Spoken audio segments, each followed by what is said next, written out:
এমন চাকরি করার জন্য অনেকেই পাগল হয়ে যায়।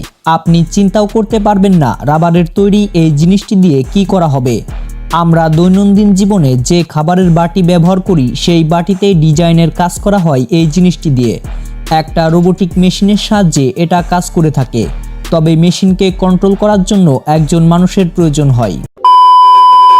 জাপান সম্পর্কে আপনার ধারণা বদলে যাবে এই ভিডিওটি দেখার পর, কারণ পৃথিবীর অন্যান্য দেশের তুলনায় জাপান প্রযুক্তির দিক থেকে অনেক এগিয়ে আছে। আর তারা এখন এমন সব গাড়ি বানানো শুরু করেছে যা দেখে পুরো বিশ্বের মানুষ অবাক হয়ে যায়। যেমন আপনারা এখন এমন একটি গাড়ি দেখতে পাচ্ছেন যেটা 8 চাকার একটি রোবোটিক গাড়ি। গাড়িটি আপনার পছন্দ হলে ভিডিওতে লাইক করুন। বিশ্বের 99% মানুষ এই কাজ করতে গিয়ে ব্যর্থ হয়েছে, তবে মেয়েটি সেই ক্ষেত্রে সফল। এইরকম দক্ষতা অর্জন করা এতটাই কঠিন যে অনেকে এই ভিডিওটি দেখার পর ফেক ভিডিও বলেছিল, কারণ এইরকম কাজ করতে হলে অবিশ্বাস্য লেভেলের সাধনা এবং প্র্যাকটিস করতে হয়। তাছাড়াও এগুলো করতে হলে আপনার উপস্থিত বুদ্ধি এবং আইকিউ বেশি হওয়া লাগবে, অন্যথায় অসম্ভব। আপনি কখনোই এদের মতো করতে যাবেন না, তাহলে আপনি আপনার জীবন হারাতে পারেন। ব্যালেন্সিং করার দক্ষতা অর্জন করা এতটাই কঠিন যে অনেকে বছরের পর বছর সাধনা করেও এই দক্ষতা অর্জন করতে পারে না। তবে এই সমস্ত লোকজন তাদের কারিশমা দেখানোর সর্বোচ্চ সীমা পার করে ফেলেছে। তাদের কর্মকাণ্ড দেখলে পুরো পৃথিবীর মানুষ ভাবতে থাকে তারা এগুলো কিভাবে করে।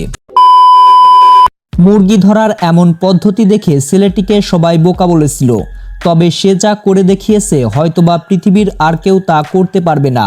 প্রথমে এই খাঁচার মধ্যে মুরগির খাবার দিয়ে দেওয়া হয়, আর মুরগি যখনই সেই খাবার খেতে যায় তখন তারা খাঁচার মধ্যে খুব সহজেই ঢুকে পড়ে। কিন্তু খাঁচার ডিজাইন এতই অদ্ভুত যে এর মধ্যে একবার প্রবেশ করলে বাইরে বের হওয়া অতটা সোজা নয়।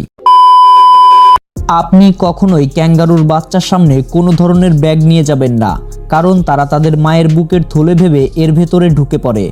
আর এই বিষয়টা যদি ক্যাঙ্গারুর মা খেয়াল করে তাহলে সে ভাবে যে আপনি তার বাচ্চাকে চুরি করতে এসেছেন, এবং বড় ক্যাঙ্গারু রেগে গিয়ে আপনার উপর আক্রমণ করতে পারে। এজন্য বাচ্চা ক্যাঙ্গারুর সামনে ব্যাগ ধরা থেকে বিরত থাকুন। নাসার বিজ্ঞানীরাও অবাক হয়ে গিয়েছিল এদের ট্যালেন্ট দেখার পর। মাত্র 500 টাকার একটি বাঁশকে 5 লক্ষ টাকার বাঁশে পরিণত করে এরা।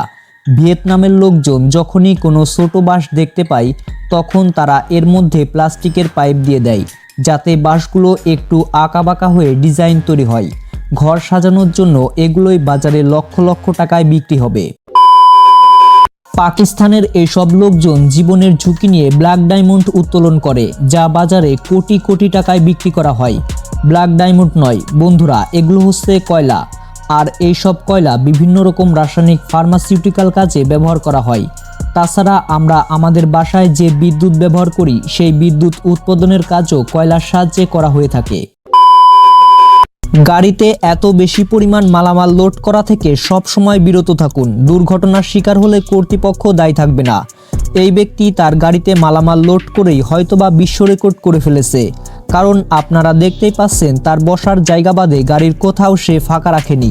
এমনটা করলে দুর্ঘটনার সম্ভাবনা বেড়ে যায়। রাস্তায় এমন গাড়ি দেখতে পেলে কখনোই দৌড়ে পালাবেন না। আপনারা হয়তো ভাবতে পারেন নামি দামি কোম্পানি থেকে এই গাড়িটা তৈরি করা হয়েছে, তবে আপনারা জেনে রাখুন এই গাড়ির ইঞ্জিনিয়ার পাগল ছিল। তিনি একটা কাস্টমাইজ ছোট গাড়ি তৈরি করতে চেয়েছিলেন। টানা 1 মাস পরিশ্রমের পর তৈরি হয়েছিল এই গাড়িটি, যা দেখে এখন সবাই ইঞ্জিনিয়ারকে পাগল বলা শুরু করেছে। আপনি একবার চিন্তা করে বলুন তো এই মিষ্টি কুমড়ার দাম কত?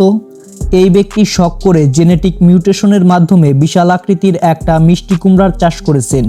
মিষ্টি কুমড়াটি পেকে যাওয়ার পর আজকে তিনি করাত দিয়ে এটা কেটে দেখবেন এর ভেতরে সবকিছু ঠিকঠাক আছে কিনা, এবং তার এই মিষ্টি কুমড়া দেখার জন্য অনেক লোক এখানে হাজির হয়েছে। আর কাটার পর দেখা গেল মিষ্টি কুমড়ার ভেতরে সবকিছুই ঠিকঠাক আছে। আপনি হয়তো ভাবতে পারেন এই সমস্ত লোকজন পুকুরে কি ফেলছে, এগুলো হচ্ছে শুকনো চিংড়ি মাছ।